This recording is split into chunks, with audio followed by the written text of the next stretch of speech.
to roll the dice, that's why all my life I've been grinding all my life, look, all my life, been grinding all my life. Hey, what's up all my MVPers? It's your boy the HR Jock. Today we're taking it back to the locker room where we're talking to individuals like you and me who are trying to find their purpose in life, reach their fullest potential, but most importantly, manifest that vital performance. Today we're talking to Christina Perez. I've had the privilege of knowing Christina for over 15 years now. You want to talk about somebody who gets it? Well, Christina's a mother, Christina's a wife, but most importantly, Christina knows how to manifest that vital performance. She's preparing for her biggest challenge yet, y'all. She's competing in the Ironman competition. So pull up a chair, grab a drink. Let's talk to Christina Perez about what it takes to achieve high performance. My name is Christina Perez, and I live in Fort Wayne, Indiana.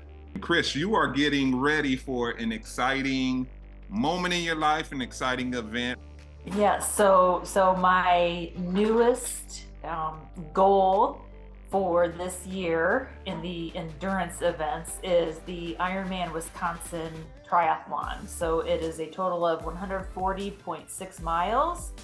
I'll start out with a 2.4 mile swim and then move on to a bike ride of 112 miles and finish the day up with a 26.2 mile run. Wow. So I've never done this before. I've done 3 half irons, which are a total of 70 miles. So it's half of everything I just mentioned. But doubling that is a little daunting. But I'm determined to cross that finish line on September 8th. What made you do this, Chris? I mean, not many people just wake up and say, you know what, I'm going to do an Ironman competition. I just wanted to see if I could do it. You know, it was my next challenge. Like I mentioned, I've run 2 marathons, finished 2 marathons, but I'm a slow runner. And so I decided maybe I'd mix things up a little bit. So I tried my hand at triathlon. I started with the sprint distance and then moved up to the Olympic. I did 3 half irons and said, oh, I'm only half crazy. I'm not going to do a full one. But then all of a sudden I found myself wanting to make that next step and see if I could get that accomplished. What feelings do you get, Chris, once you successfully complete, these challenges? It's just a great sense of accomplishment and knowing that I can achieve what I have put my mind to. What type of preparation is needed for you to be able to accomplish such a feat? So the mental preparation for me comes with having a good training plan. So I actually, my training plan for the full and the half irons is in the form of a book. I have an entire book that's dedicated to the training plan that covers everything from the workouts, the purpose of the workouts, the nutrition involved, the mindset. And so having that serve as a guide really helps me mentally because I know I'm on track doing what I'm supposed to do. It is mostly mental, telling myself I can do this. I might be out there for a 70-mile training ride and thinking, oh, I'm tired, but I know that I'll get through it. Yeah. Would you say a lot of organization and planning goes into that to help with the mental? It is a significant amount of time. I'm training anywhere from 12 to 17 hours per week right now. And so when I started the training program way back in January, I put all this time on my calendar for the entire 9 months of the training. So I knew what I would need to do and when I would need to do it. And I could schedule everything else around it. When I have things come up that require my training schedule to adjust, I can plan ahead and make those adjustments. So for me, mentally, that planning is what really helps me to stay on track. How do you balance being a wife, being a mother? You also work. So how do you balance those things and also commit to this training regimen to get you prepared for this Ironman? It goes back to all of the planning and scheduling. I mentioned how I have all of my workouts on my calendar. I have other certain things, the weekly meals and grocery shopping, for example. I plan out the entire week of meals because I do like to cook dinner for my family at home rather than going out every night.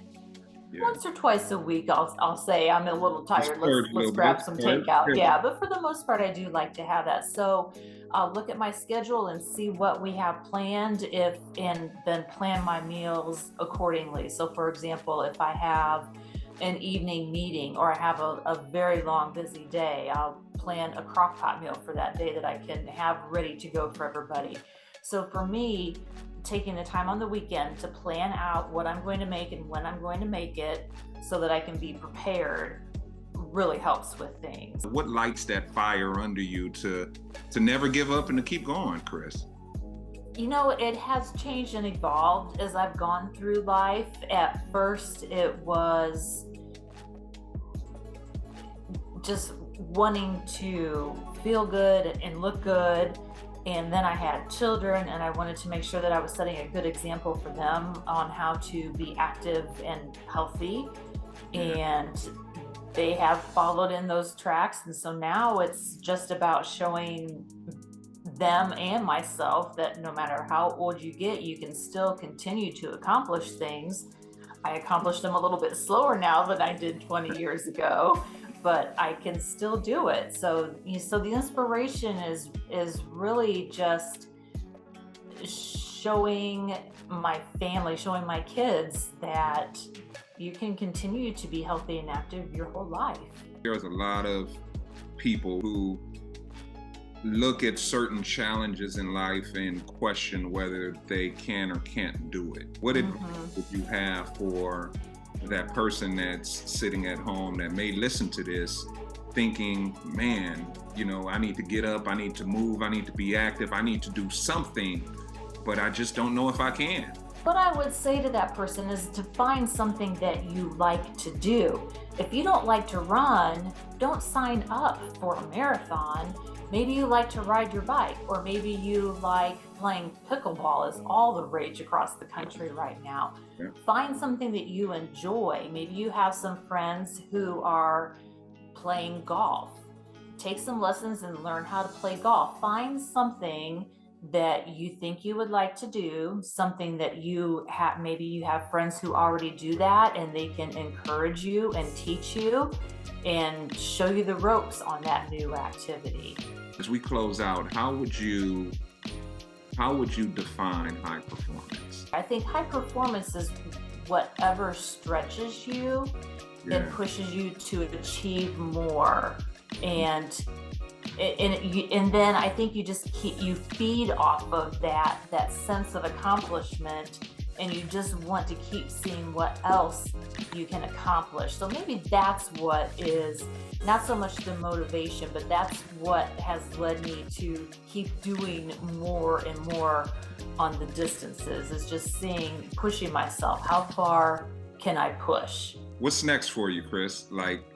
You've done all these competitions and now you're doing a freaking Ironman. So, Mount Rushmore? What's after this? What's next for Chris Perez? I'm pretty sure the Ironman will be the biggest event that I will do.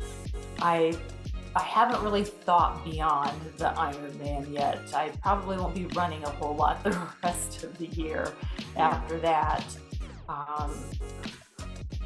I told my husband I would learn how to golf, so maybe I should finally get some lessons and do that. As we look towards retirement, we'll have something to do. Or he's already playing pickleball, so maybe I'll need to learn how to play pickleball. There are plenty of things. I love being outdoors. Yeah. So I'll pick up anything outdoors and continue to do more cycling. And the Ironmans again, when and where, Chris? September 8th in Madison, Wisconsin.